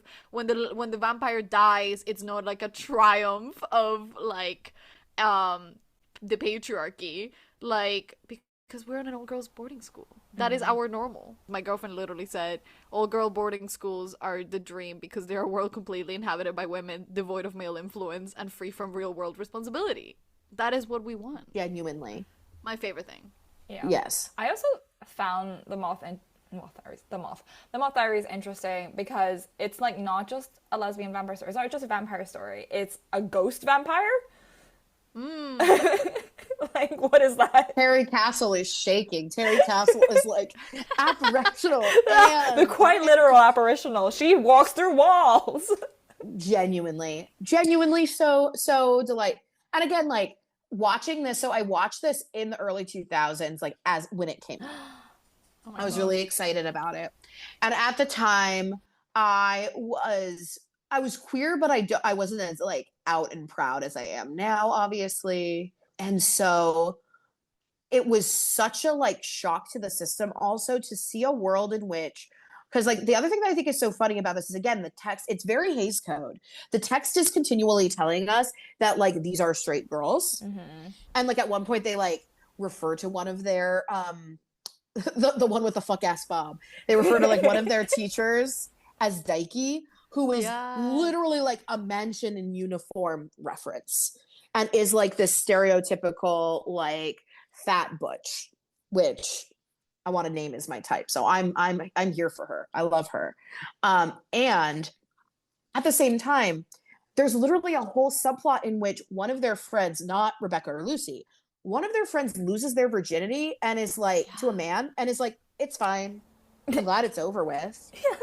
And so, like, you are consistently seeing them say that they are straight, and then every sexual interaction they have with men, they're like, ugh, Ew. Yes. Very giving, will I have to do that when we're married? Like, even though it takes place in the 2000s, it feels like it's taking place in like the early 1900s in some ways, because it's like this idea of like, oh, well, I have to do that when I'm married.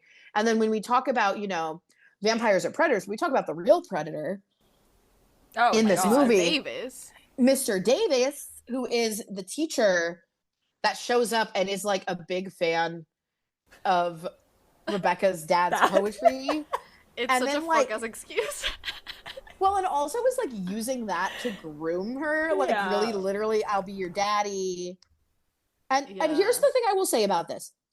This movie, I think pretty clearly, like, I wouldn't say condemns the relationship, but makes it clear, like, this is fucking weird. That wasn't what she was looking for. Like, when he kisses her, she pushes him away. And while I'm like, girl, tell someone. Yeah. I know, she doesn't do anything. She doesn't do anything. And keep in mind, this is the land of Pretty Little Liars that we are inhabiting. I was literally thinking that Pretty Little Liars has the same thing, but it's so like, oh my god, that's a dream. He's so hot. Like, she's so mature. All of these things. And in the Moth Diaries, it's such a C plot. Like, it's nothing. And also, she's not into it. She's Yeah. like, what the fuck? She's like, okay, well, great. Now one more grown-up I can't talk to. Like, Yeah. damn, he really didn't believe me. Yeah, literally. Like, that's the takeaway. I love that he's just so useless because he's making her read Carmilla and gives her like a book on like something and like you think he's gonna fulfill the role of like the consultant. But Yeah. instead he fulfills the role in every horror film of the 2000s of the man being like, you're just hysterical, honey. You're just a silly girl.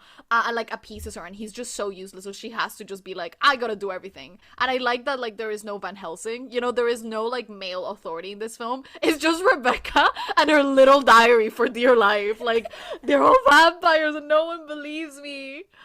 Well, and if I can defend the text for a hot minute, I think you're so right. We think Mr. Davies is going to be that, but then he's the real predator. Ernessa is just gay and sad. Yeah. Ernessa might be murdering people, but like Ernessa's gay and sad. And Lucy also is so into their relationship. Like, I think that's abundantly clear.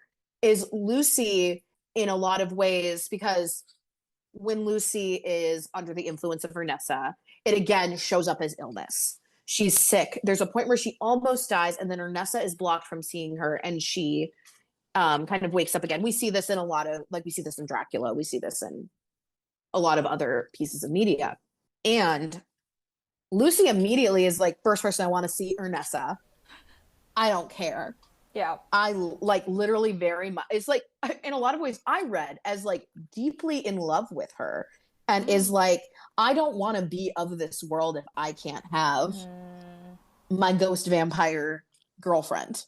Well, this is the thing. We don't get a good sense of what Ernessa and Lucy's relationship is, because we literally see them meet, they talk a couple of times and have like tensiony eye contact, and then the next thing we know, like, Lucy's in the hospital. Like, we don't know. All we know is that she's more distant from Rebecca. And I think what I found interesting is like we have like, the vampiristic like victim vampire dynamic, and Rebecca is ostensibly the knight in shining armor character. Like, she's protecting this young maiden who's like, she's so protective over Lucy. But because of their dynamic and because of the setting we're in and all of these things, what Rebecca comes across as isn't protective, it's just jealous. And it takes that like lesbian or like homophobic lesbian trope, I should say, of the obsession of like lesbianism as like a bad thing because it's like naturally obsessive, but instead it gives it to queer coded but not the explicitly lesbian character. The lesbians are having fun, they might die, but they're having a good time. The obsession comes from the jealous kind of third wheel. It's as if like it's, but again, who is again a woman, not a man, like obsessed with like destroying them. She's obsessed, as you say, with like protecting her honor. It's very interesting. Yeah, I think that there's a lot to this, and also this is the one where I think we also see death at the forefront of this. Where, I mean, yes, if anyone out there is going to watch this movie, like, huge trigger warning for suicide and suicidal ideation, suicidal imagery. Like, Ernesta is straight up like, kill yourself like, the whole time. Because, and this is again, this idea of this, the lesbian vampire is always relegated to this position of constantly trying to find a companion. Mm-hmm. So this is very much, I mean, there's one point where Rebecca's like, she wanted me all along, you know? Oh my God, yeah. Because they have that shared trauma. In a lot of ways, like Ernesta and Rebecca are mirrors of each other in this, where it's like they both had father figures who commit suicide and then being forced into kind of this new situation that then leads them to deep depression. And in Ernesta's case, suicide.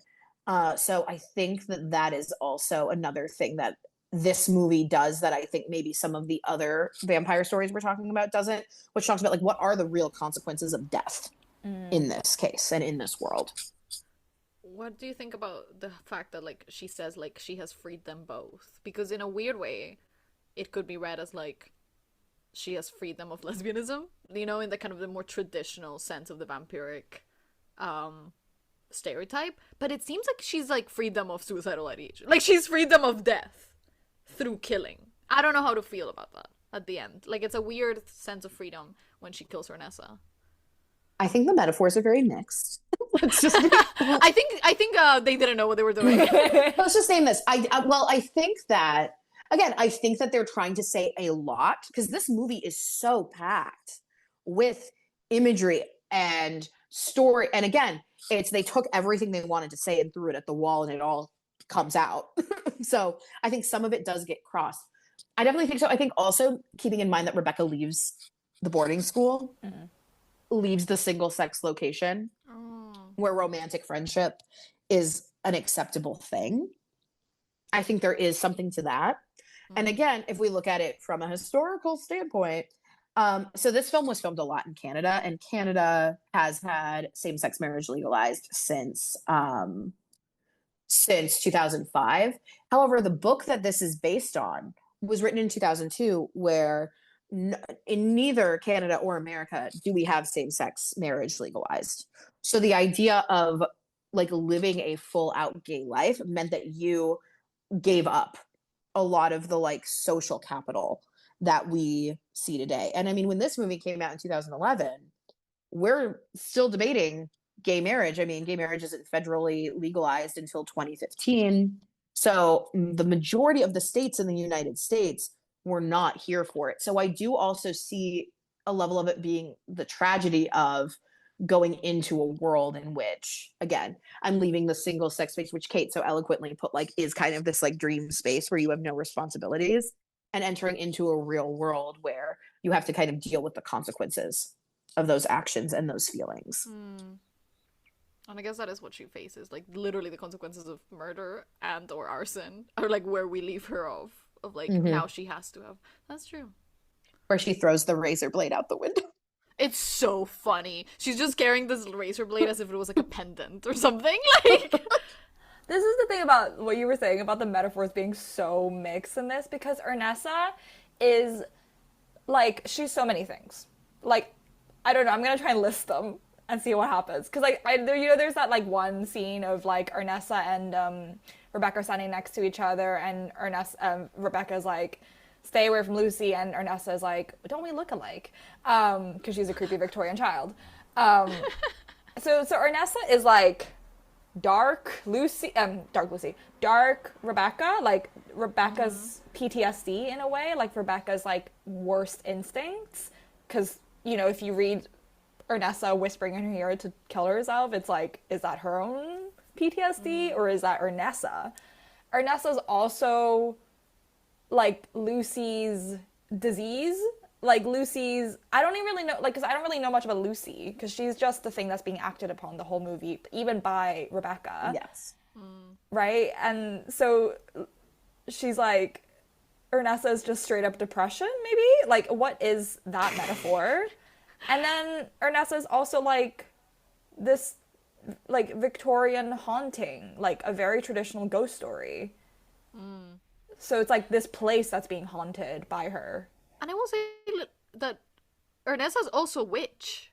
Like, she is enchantress and temptress, and she is murdered, not as a vampire, but as a witch. She is burned instead of, like penetrated by the stake. Mm-hmm. And through her burning, her soul can rest. Mm-hmm. It's weirdly witchy as well, which is also, like, a whole lesbian thing.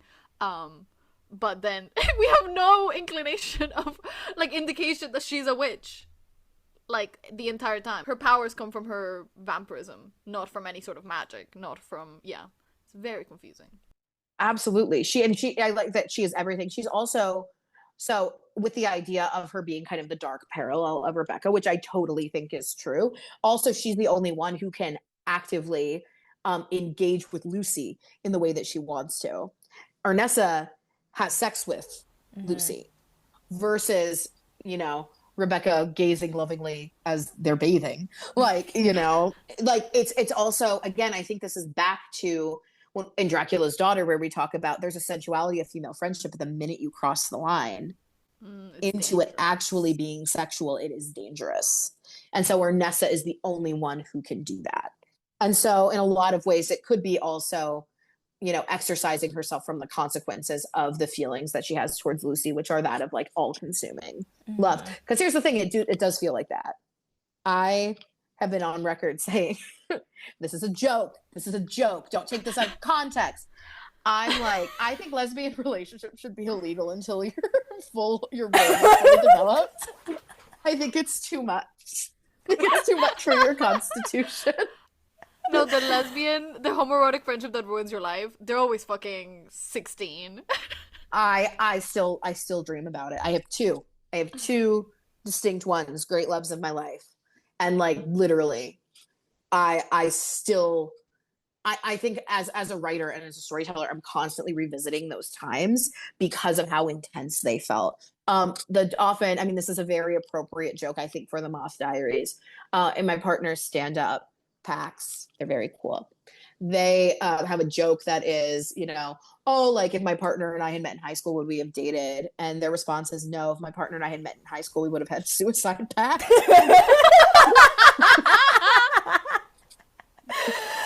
Wait, that's so real. Can we use that as the intro? Yes, you can. Because it feels like that, though. It feels like I think that, again, and what I think I resonated, because when I saw this movie also, it's 2011. I saw it, like, right when it came out. So I was like 18, 19. So I was, like, in between my two, like, your brain was almost there. My brain was, like, almost there, but not quite. And, like, I think I resonated so deeply with how it feels in your body to be so in love with someone and have them, like, either not fully return the favor or not see the relationship that you have as, like, legitimate. And it is this, like, deviant, disgusting thing, which then makes me, by desiring it, deviant and disgusting. I have a lot of religious trauma. So, like, I think that maybe that's why I keep coming back to the lesbian vampire, because it is a way for me to, like, acknowledge that pain and still reclaim it and still, like, live in it in its own way. Lovely segue into the conclusion. Yes. Yeah. Do we think Rebecca's okay, by the way, after the movie? I think Rebecca gets really into like, Tumblr feminism. Like, super into it. Yep. Marries like a little beta boy, and then comes out when she's, like, 35. Yeah. And publishes her Moth Diaries. Oh my god. A little beta boy is not okay. It's so good. So that's what I think.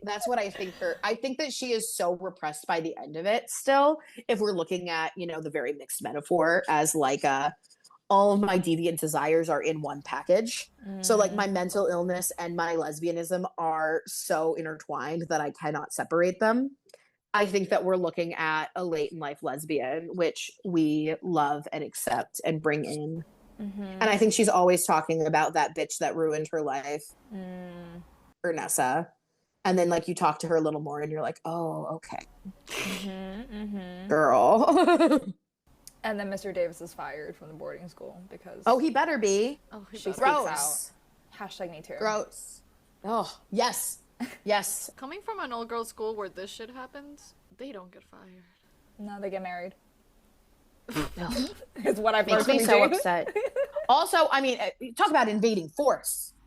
I see him as the invading force. Right? What is he doing there? What is he doing there? No, but that was so again, as the person who went to the all-girls boarding school, if you have a moderately attractive, aka non-ugly, non-45-year-old and up guy, he is the most valuable commodity. So the fact that Mr. Davis is like, yes, I read poetry and I'm so hot, and then he ends up being a fucking weirdo, it's like, yeah, you don't belong here. Get away.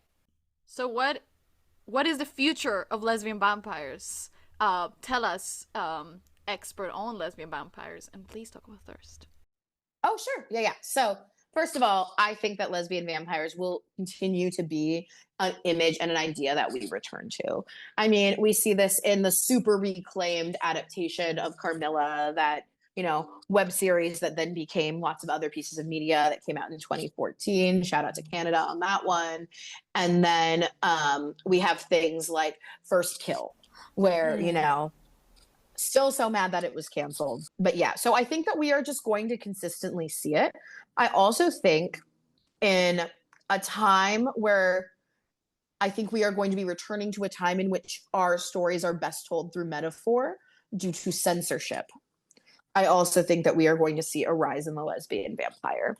As also a figure that is complicated. I do think, as a queer storyteller who exclusively and purposefully tells stories about queer people, I am a little bit get off our lawn in terms of a lot of the overly sanitized queer representation. And I'm saying this as someone who also writes a lot of YA. I am here for complicated weirdo queers being at the forefront of our stories.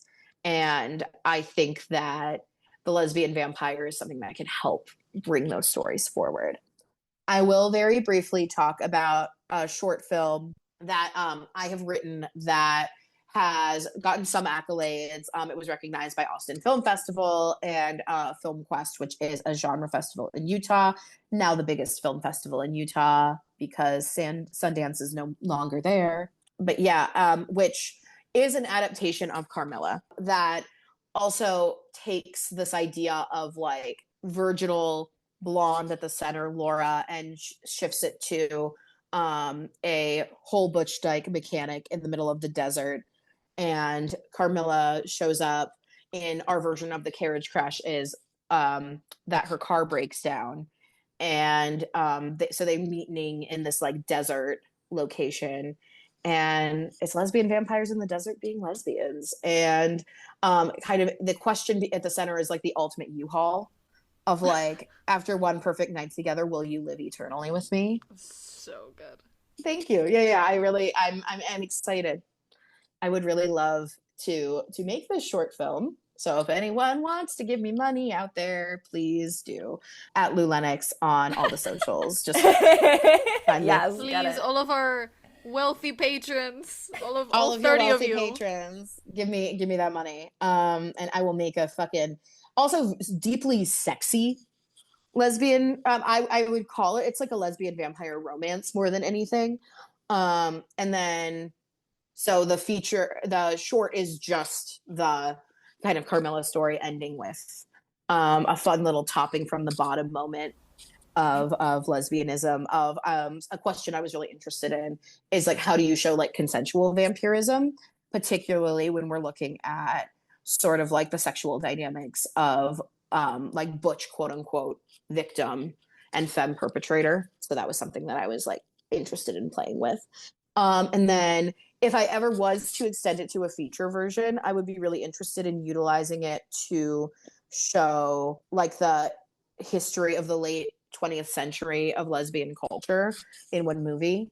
So being able to visit different moments in time, starting in the 1970s into the 1980s, and sort of living communally on a land, political lesbianism, all that fun stuff, moving into the 90s and the early 2000s. I would be really interested in utilizing vampires as a way to show a large passage of time.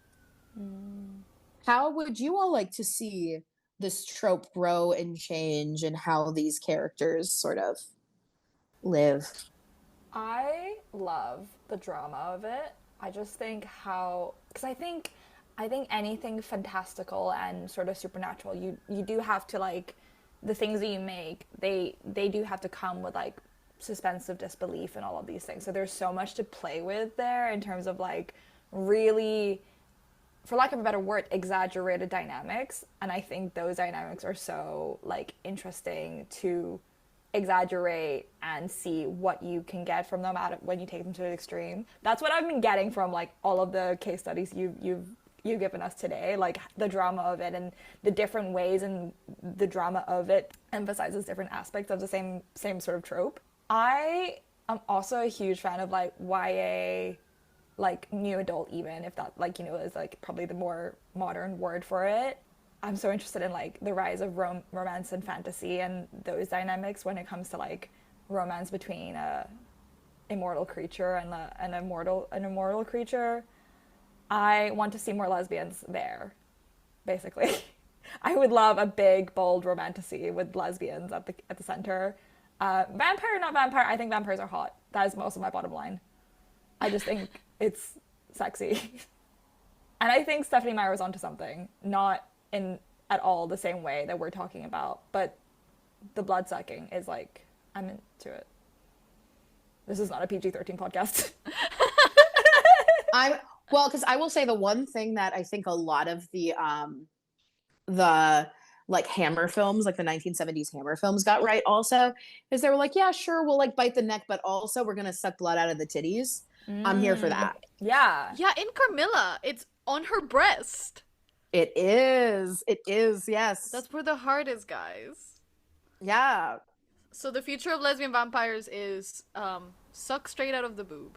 Yeah. Just titty suck it. I love it. Both Yes. ways, always. Yeah.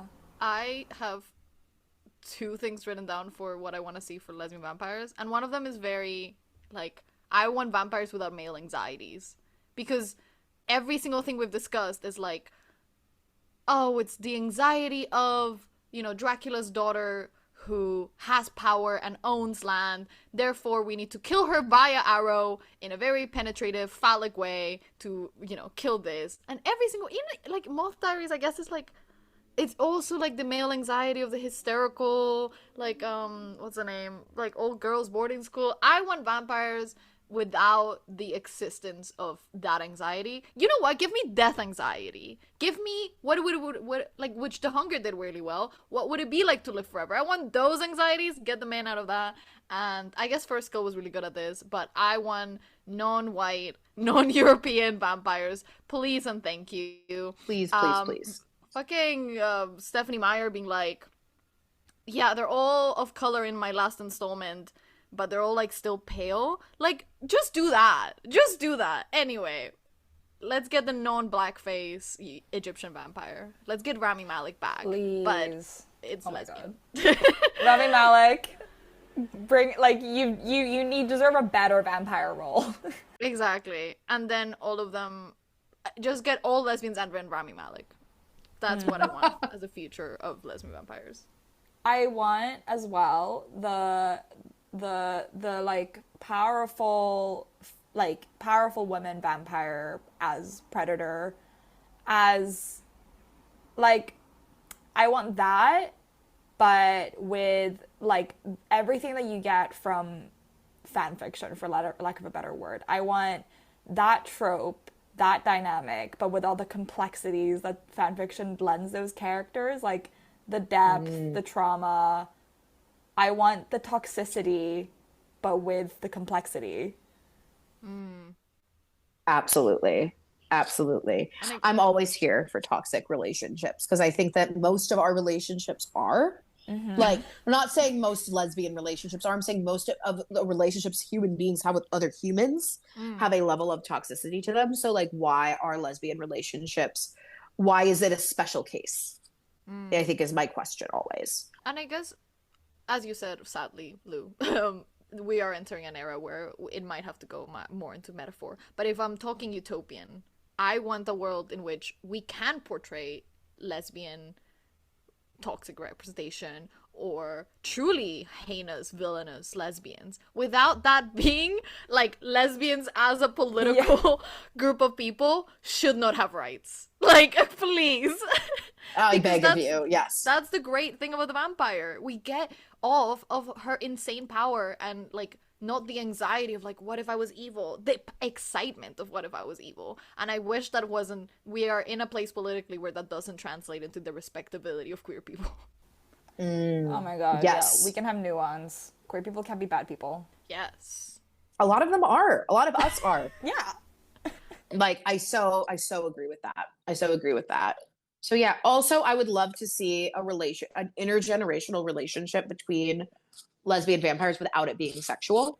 I would love to see what does like mentorship look like, because I do think that and I will name it, I think a lot of this has to do with the fact that, as Andrea Weiss says, outside of pornography, kind of what lesbian relationships look like. I do think that platonic lesbian relationships do not get enough play, and I would be really interested to see what that looks like under the vampire trope. See, I think that would be such an interesting concept for maybe a spin-off of The Hunger, where, I don't know, maybe Sarah with her little harem, she's like, yeah, but I like don't believe in like violence and exploitation, and she's actually just like passing on the mantle with every generation. You know what I mean? I think that like world building is super interesting. Lesbian vampires are the ultimate outsiders, in that they are exercised from womanhood due to their sexuality. They are annexed from their sexuality, oftentimes due to misogyny within the queer community. They are also supernatural creatures who have to function on the outskirts of society. And I think that is kind of where the like active legacy of lesbian vampires lives. Not just as an aesthetic, but as a real meditation on what it means to be the other in this world that we all exist in. Thank you so much to Lou for joining us in this episode and letting us basically treat them like our own very professor and learn from their incredibly vast and seemingly eternal knowledge on queer history, media, and lesbian vampires. So if you want to know more and look at their incredible work, please look them up at Lulenoxx on Instagram. That is LULENOXX. With that name, you can find them basically anywhere on the web. Film Freeway, Coverfly. Check out their incredible work, both written and on the stage and on camera. Thank you so much again, and thank you so much for listening. You can find the podcast on Instagram and TikTok at giftedcs.pod. We would love to hear from you, and we hope you enjoyed this one. I did want to say, you know what I want to see? I want the horny person to... I want the horny person to be the human. Ooh. I want the human to seduce the vampire. So here's the thing, right? And I didn't mention this because God, why? But I was thinking about Eclipse, the Twilight and Saltman eclipse, and how the whole thing is Bella being like, bite me, have sex with me, I want to have sex with you, but also bite me. Which is, I think, what you're saying, Eugene. Yeah. But I don't think that does what we want it to do in Twilight, unfortunately. But I do think it's full circle that we're talking about Twilight in a roundabout way. Our first episode was about Mormon vampires, and now here we are, over a year later, talking about dykey vampires.